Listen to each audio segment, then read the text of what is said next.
매일 퇴근하고 나서 자기 전까지 무려 3시간이라는 큰 시간이 있는데 그 3시간이 몇 년 동안 쌓이고 쌓이면 엄청난 복리의 힘을 발휘하지 않을까?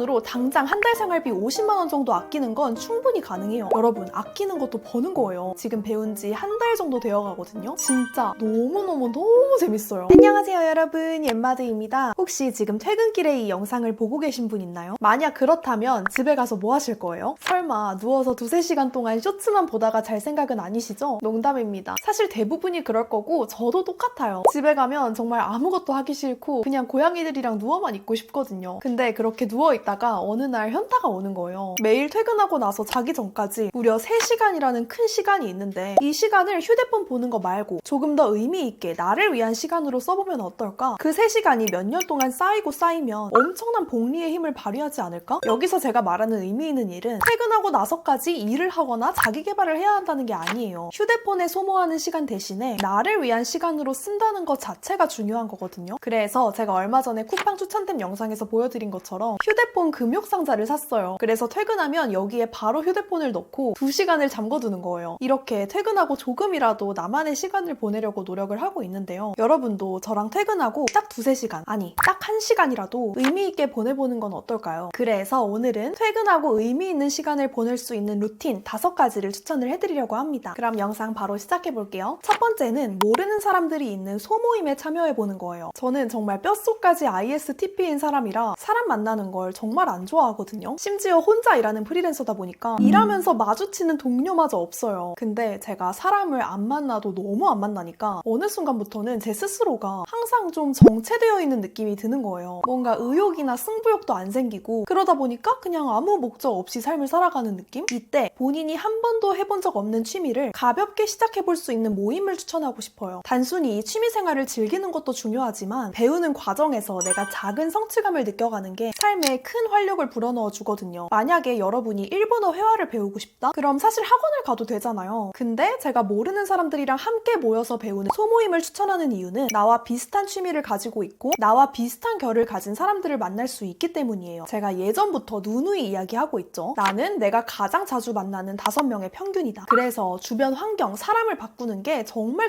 중요해요. 이런 모임은 어디서 구할 수 있냐? 가장 대표적으로는 소모임이라는 어플이 있어요. 다운받아서 들어가 보면 뭐 러닝 모임부터 해서 그림 그리는 모임, 악기 배우는 모임, 직장인들끼리 공연을 올리는 모임, 독서 모임, 베이킹, 다꾸, 그리고 되게 독특했던 게 하나 있는데 같이 일본 음식을 먹으면서 일본 회화 공부를 하는 모임도 있더라고요. 한 가지 TMI를 얘기를 해보면 저는 예전에 소모임에서 짧게 기타를 배웠던 적이 있어요. 근데 여러분, 이런 모임을 구할 때도 주의할 점이 있어요. 아무래도 이게 일반인도 오픈할 수 있는 말 그대로 소모임이다 보니까 배우려고 오는 게 아니라 그냥 단순히 이성을 만나고 싶어서 참가하는 사람도 있을 거예요. 물론 그게 꼭 나쁘다고 할 수는 없지만 그런 목적으로 참여한 게 아닌 사람은 당황스러울 수 있잖아요. 사실 이런 것 때문에 소모임, 소셜링에 대해 안 좋게 이야기하시는 분들도 있거든요. 이거는 여러분이 모임을 알아보실 때 내용을 꼼꼼히 살펴보셔야 돼요. 참여 조건 같은 내용들을 읽어보면 누가 봐도 그냥 술자리, 사교가 목적으로 보이는 모임이 있거든요. 그런 것만 좀 주의를 하시면 여러분이 즐겁게 취미생활을 시작하실 수 있을 거예요. 두 번째는 블로그 시작하기입니다. 제가 이렇게 블로그를 해보라고 하면 옌마드님 저는 쓸 글이 없어요. 저는 글재주가 없어요. 라고 하시는 분들이 너무 많은데요. 여러분, 저도 글을 잘 써서 블로그를 시작했던 게 아니에요. 여러분도 바로 시작하실 수 있게 제가 딱 가이드를 잡아드릴게요. 일단 블로그 체험단부터 시작하세요. 블로그를 처음 시작할 때 가장 큰 단점은 들어가는 시간과 노력에 비해 반응이나 결과가 잘 나오지 않는다는 거예요. 근데 체험단은 시작한 초반에도 눈에 보이는 성과와 수익화를 만들 수 있어요. 체험단은 쉽게 말해서 그냥 내 집 주변에 있는 음식점에 가서 무료로 식사를 하고 그 후기를 내 블로그에 남겨주는 거라고 보시면 돼요. 다들 근처 맛집 찾아보다가 블로그 포스팅을 보는데 마지막에 업체로부터 제공받아서 작성된 글입니다. 뭐 이런 문구 한 번쯤 보신 적 있을 거예요. 이게 체험단이거든요. 체험단은 하면 할수록 점점 더 높은 퀄리티의 체험단에 당첨되고 조금씩 늘어나는 내 블로그 이웃 수랑 방문자 수가 보이니까 뿌듯해지거든요. 물론 블로그를 시작해서 당장 큰 수익을 내는 건 어렵지만 이렇게 체험단으로 당장 한 달 생활비 50만 원 정도 아끼는 건 충분히 가능해요. 여러분, 아끼는 것도 버는 거예요. 저는 블로그 체험 체험단을 20살 때 시작해서 거의 2년 동안 진짜 맛집, 카페, 미용실, 피부관리, 고급 펜션, 헬스, 필라테스 등등 다 무료로 누리고 다녔거든요. 제 유튜브에 블로그를 한 번도 해본 적이 없어도 2주 만에 바로 블로그 체험단 시작할 수 있는 방법, 진짜 A부터 Z까지 정말 쉽게 설명해 놓은 영상이 있거든요. 그 영상은 제가 여기 위에 상단에 띄워둘 테니까 이 영상 꼭 보고 오시고요. 체험단 신청할 수 있는 플랫폼이 레뷰, 강남 맛집, 서울 오빠, 링블, 미블 등등 되게 다양해요. 근데 그런 데들은 워낙 대형 블로거, 인플루언서들이 자리를 잡고 있기 때문에 이제 막 블로그를 시작하는 사람들이 당첨되기는 하늘의 별 따기란 말이에요. 그래서 오늘 진짜 엄청난 꿀팁, 최근에 출시해서 아직 블로거들이 잘 모르는 당첨 확률이 굉장히 높은 체험단 사이트를 추천을 해드릴 거예요. 판다랭크라고 제 지인이 운영하는 플랫폼인데 진짜 딱 일주일 전에 체험단 기능이 생겼더라고요. 그래서 들어가 봤는데 확실히 생긴 지 얼마 안 돼서 보시면 신청 인원이 별로 없죠. 그래서 초보 블로거분들도 당첨 확률이 굉장히 높아요. 근데 더 대박인 게 뭔 줄 아세요? 제가 예전 영상에서 한번 이야기한 적이 있지만 판다랭크에는 AI 블로그 작성 기능이 있어요. 방문 후기, 제품 사용 후기, 정보성 글 중에 선택하고 주제랑 연관 키워드를 작성하면 AI가 블로그 글 초안을 쫙 써주거든요.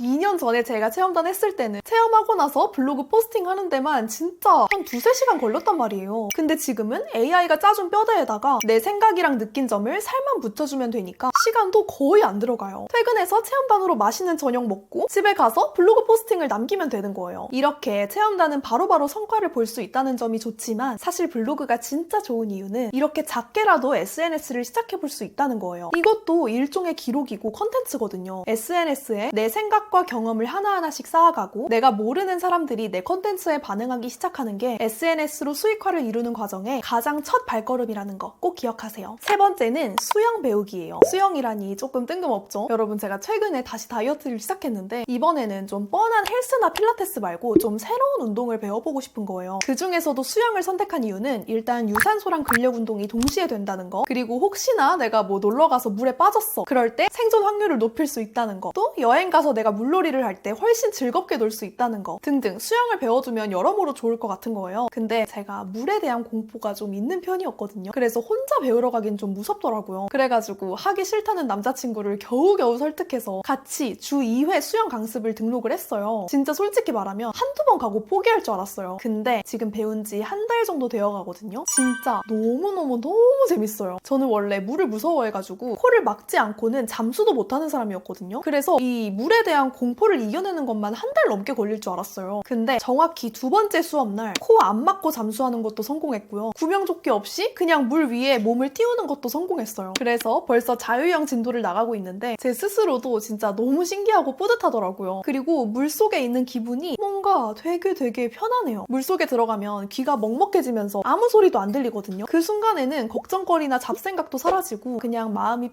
편안해지더라고요. 그리고 사실 남들이 수영하는 걸 볼 때는 그렇게 힘들어 보이지 않았어요. 근데 해보니까 이게 물의 저항 때문인지 1시간만 수영을 하고 와도 체력 소모가 진짜 엄청나요. 집에 오면 그냥 기절해. 이게 운동이 안 될래야 안 될 수가 없더라고요. 그리고 제가 운동할 때 땀 흘리는 거를 되게 싫어하거든요. 근데 수영은 어차피 젖은 상태로 하잖아요. 그래서 그 땀 흘릴 때 찝찝함이 없는 것도 장점이더라고요. 근데 수영의 단점이 하나 있다면 끝나고 나서 배가 굉장히 고픕니다. 물놀이 하고 나면 식욕 폭발하는 거 다들 아시죠? 그래서 좀 많이 먹게 된다는 거. 암튼 수영을 하면 잡생각도 사라지고 좀 정신적으로도 되게 맑아지는 느낌을 받아서 나는 수영 배워본 적이 없다 하시는 분들한테 꼭 배워보라고 추천을 드리고 싶어요. 저랑 남자친구는 진짜 너무 재밌어가지고 다음 달부터 주 3회로 늘릴까 생각을 하고 있습니다. 네 번째는 자기 전에 내 생각을 정리하는 글쓰기예요. 이거는 자기 전에 딱 15분이면 충분하거든요. 여러분 그거 아세요? 인간은 하루에 약 4만 가지의 생각을 한대요. 그리고 그 중에 90%는 부정적인 생각이라고 하더라고요. 제가 오늘 하루 동안 한 생각들을 돌이켜보면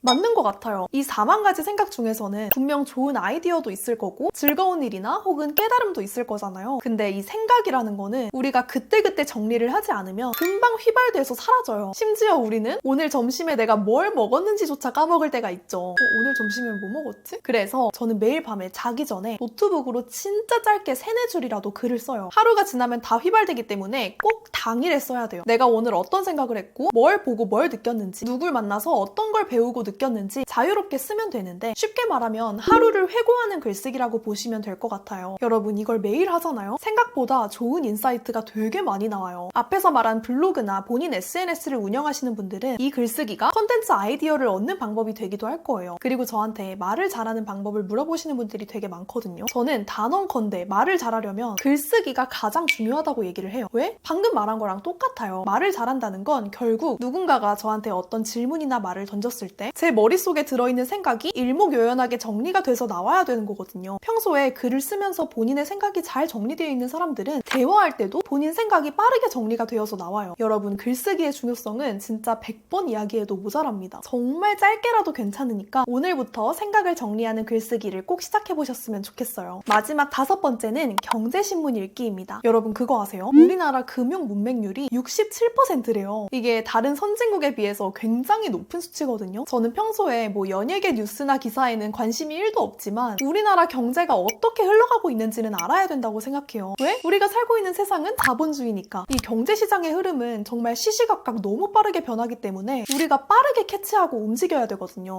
요즘 인터넷만 봐도 잘 정리돼 있는데 굳이 신문을 읽을 필요 있나? 라고 생각하실 수도 있는데요. 인터넷은 자극적인 거 그리고 가짜뉴스가 넘쳐나기 때문에 우리가 눈속임을 당하기가 되게 쉬워요. 근데 신문은 금리 변동, 금융정책, 세금, 부동산 등등 이 경제와 관련한 모든 지표를 팩트로 확인할 수 있다는 게 가장 큰 장점이에요. 물론 요즘은 모바일로도 신문을 다 읽을 수가 있는데 저는 자꾸 까먹고 안 들어가게 돼서 그냥 종이신문을 구독해서 읽고 있어요. 구독 비용은 일반 성인은 월 2만 원이고 대학생은 월 1만 원이거든요. 종이신문은 계속 그냥 우편함에 꽂히니까 어쩔 수 없이 꺼내서 읽을 수밖에 없어요. 만약 여러분이 처음 경제신문을 구독해서 읽게 되면 처음에는 이게 무슨 외계어야 싶고 하나도 이해가 안 되실 거예요. 자연스러운 거예요. 저도 똑같았어요. 이제 막 경제신문에 입문하는 분들은 이 신문을 처음부터 끝까지 다 읽으려는 부담을 버리셔야 돼요. 다 안 읽어도 됩니다. 일단 기사 제목, 헤드카피가 내가 좀 관심 있는 주제다 혹은 흥미롭다 싶은 기사부터 읽어보는 습관을 들이세요. 그리고 모르는 단어가 나오면 검색해서 하나씩 천천히 알아가면 돼요. 꾸준히 신문을 읽다 보면 자연스럽게 시장 동향을 읽을 수 있는 눈이 생기고 다른 사람들의 댓글에 휘둘리지 않고 현명하게 의사결정을 할 수 있는 안목도 생길 거예요. 그리고 꿀팁 하나 알려드리면 한국은행 사이트에 들어가면 무료로 다운받을 수 있는 경제 용어 700선이 있거든요. 사실 저도 아직 다 못 읽었는데 경제신문에 나오는 경제 용어가 다 정리가 되어 있어요. 그거를 다운을 받아두고 시간 날 때마다 틈틈이 공부를 하잖아요. 이것만으로도 경린이 탈출 가능합니다. 경제를 꼭 잘 알아야 하는 건 아니지만 우리가 일을 하고 저축을 하고 월세로 집을 구하는 거 등등 이렇게 일상적인 일 있잖아요. 그런 경우에 우리가 어느 정도 경제 지식이 있다면 이 냉정한 자본주의에 호구 잡히지 않고 올바른 결정을 할 수 있다고 생각해요. 그래서 경제신문도 조심스럽게 추천을 드려봅니다. 네, 오늘은 퇴근하고 조금 더 의미 있게 해볼 수 있는 일 5가지를 추천을 해드렸는데요. 요즘 대부분의 현대인들은 자극적인 쇼폼 컨텐츠에 익숙해져 있어서 지루한 순간을 잘 견디지 못하는 것 같아요. 앞으로는 조금씩이라도 멀리 해봅시다. 사실 퇴근하고 시간이 별로 없는 것 같지만 하루에 딱 1시간만 의미 있게 보내도 1년으로 계산하면 어마어마한 시간이 된다는 걸 잊지 않으셨으면 좋겠어요. 오늘 영상 보시고 앞으로는 내가 퇴근하고 뭘 할지 고민해보시길 바라면서 오늘 영상은 여기서 마치도록 할게요. 도움이 되셨다면 구독, 좋아요, 알림 설정 꼭 잊지 말고 눌러주시고 저희는 다음 영상에서 만나요. 안녕.